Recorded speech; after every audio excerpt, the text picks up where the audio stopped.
Hi, it's Alaska Granny. Are you wondering how much flour to store for long-term food storage in emergency situations? I read somewhere each person should have 200 pounds per person for a year's supply. I don't know for sure how they came up with that average, but it made me stop and wonder, how do you know how much you actually need? You can't necessarily take someone's advice that doesn't know anything about you or what you eat. The best process is to decide, how much baking do you actually do? How much flour do you actually use?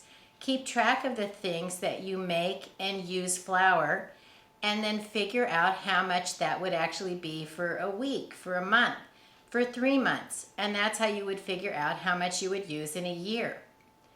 One of the things to think about when you're using flour is the products that you actually already buy, purchase, and use that have flour in them. Things like cereal, granola bars, pancake mixes, muffin mixes, stuffing mixes, pastas, canned meals, and soups. Lots of the products that we buy already have flour products in them. So if those are part of the foods that you eat within your year's supply, you don't need to have another huge barrel of flour if the foods you're stockpiling besides flour contain foods that have flour in them.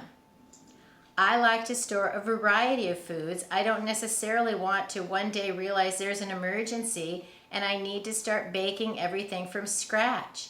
I can open my pantry and many of the foods that I normally eat are still in there. And so I can continue to have the luxury of maintaining my lifestyle because I planned ahead and stored the foods that I actually eat and use. Other grains that maybe you use that could be included in your grain stockpile that would make up your total would include things like oatmeal, rice, couscous, things like that. There's a variety besides just storing 200 pounds of flour. The flour that you buy at the grocery store can easily be stored for a year or more. What you need to recognize is that flour needs to be stored cool and dry. Flour has a slight fat content in it, which will go rancid over time. So it's very important that you store it where it's cool. The warmer it is, the sooner it will spoil. Are you wondering if your flour is still fresh? Smell it. If it smells off, it's probably no good anymore. You also need to make sure that you store it so that it's dry. If moisture gets into your flour, it can clump it all up. It can cause big problems. You want to make sure that you take it out of the original packaging and store it in something to keep it dry. Store it in a plastic container. Store it in a glass jar. Put it in a food storage bucket. An easy way to utilize this is with a gamma lid. Gamma lids screw off and on. You can open the bucket, take out what you want, screw it back on, and it stays airtight. This allows you to store a lot of flour in one container. I like to keep a big bucket of it not in my kitchen because it takes up too much room, so I store a smaller amount in my pantry. You can also store it in extra canning jars. It keeps it airtight. Make sure that you also store it where it's dark. Food lasts longer if you store it out of the light. Don't store it on open shelving. Store it in your pantry or your cabinets with the doors closed. Another option is to buy flour in long-term food storage containers where it's already packed to last 10 or more years. These are a small enough size and a cheap enough price. It's an easy way to stockpile it up. You can move it around and then it's easy to rotate. Just take one can and use it. Additional cans can remain in your food storage and you don't need to be as concerned about the time limit. You know that you have many years left on your stored food in the cans. Other flour containing products are also available in this kind of a format. You can buy things like granola. All you need to do is open it and eat it. It's ready to go. You can buy pancake and muffin mixes. Some of them are just add water and they're packed to store and last for 10 years.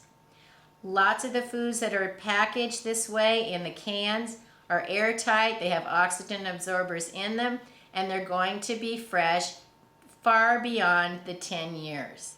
Flour that's just in a container in your pantry is not going to last nearly as long as flour that's packaged to last for a long time. One of the concerns with storing flour is that you can get pantry bugs and weevils in it.